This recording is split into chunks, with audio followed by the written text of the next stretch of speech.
নমস্কার বন্ধুরা, আজকে পনির বিরিয়ানি রেসিপি নিয়ে চলে এসেছি। তো এই যে আলুটাকে নুন হলুদ আর লঙ্কা গুঁড়ো দিয়ে সেদ্ধ করতে বসিয়েছি, আর পনিরটাকে একটু ছোটো মোটা করে কেটে নিয়ে নুন হলুদ আর লঙ্কা গুঁড়ো দিয়ে ভালো করে মাখিয়ে এবার পনিরটাকে একে একে তেলে ভেজে নিচ্ছি।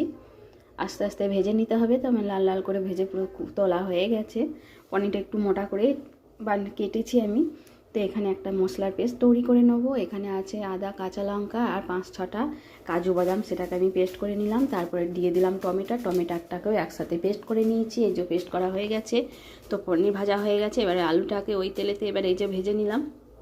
তো এবারে ভেজে নেওয়ার পর এবারে আর একটু কড়াতে তেল দিয়ে দেবো। তেল দিয়ে দেওয়ার পর গোটা গরম মশলা, গোটা জিরে আর একটা তেজপাতা দিয়ে ফোড়নটাকে ভালো করে ভেজে নেওয়ার পর দিয়ে দিলাম মশলার পেস্ট দিয়ে দেওয়ার পর এখানে কিছু শুকনো মশলা অ্যাড করবো। দিয়ে দিলাম ধনে, জিরে, লঙ্কার গুঁড়ো, বিরিয়ানির মশলা, একটু নুন দিয়ে ভালো করে মশলাটাকে কষিয়ে নেওয়ার পর এখানে দিয়ে দিলাম ফেটানো টক দই তো দিয়ে দেওয়ার পর আর একটু ভালো করে মশলাটাকে কষিয়ে নিতে হবে। কষিয়ে নেওয়ার পর এখানে আমি দিয়ে দিয়েছি কয়েকটা মটরশুঁটির দানা, দিয়ে ভালো করে কষিয়ে নিয়েছি। আর এখানে দুধের মধ্যে মিঠা আতর, কেশর, কেওড়ার জল, গোলাপ জল দিয়ে এখানে একটা মিক্সড করে নিলাম, তৈরি করে রেখে দিলাম। তো এখানে মশলাটা কষে নেওয়ার পর জল দিয়ে ঢাকা দিয়েছিলাম।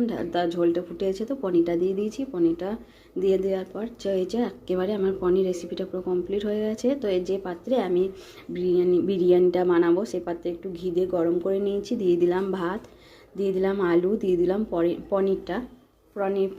পনির গ্রেভিটা দিয়ে দিয়েছি। তো এখানে দিয়ে দিলাম বিরিয়ানির মশলা, দিয়ে দিলাম ঘি আর একটু নুন দিয়ে আবার একটু লেয়ার করে নিলাম। আর দুধের কেশরটা দিয়ে দিলাম। তো আবার সেম প্রসেসে সব কিছুই দিয়ে দিলাম। দিয়ে লাস্টে একটু ঘি আর পনির দিয়ে ভালো করে ঢাকাটাকে এবারে চাপা দিয়ে রেখে দিলাম। চাপা রেখে দেওয়ার পর একটু ময়দা দিয়ে ভালো করে মুখটাকে বেঁধে নিতে হবে। দিয়ে এবারে দমে বসিয়ে দিয়েছিলাম। তো দমে বসিয়ে দেওয়ার পর একেবারে আমার পনির বিরিয়ানিটা পুরো কমপ্লিট হয়ে গেছে। তো এই যে কত সুন্দর দেখতে হয়েছে। তো দেখো এত সুন্দর দেখতে হয়েছে, খেতেও খুব সুন্দর হয়েছে।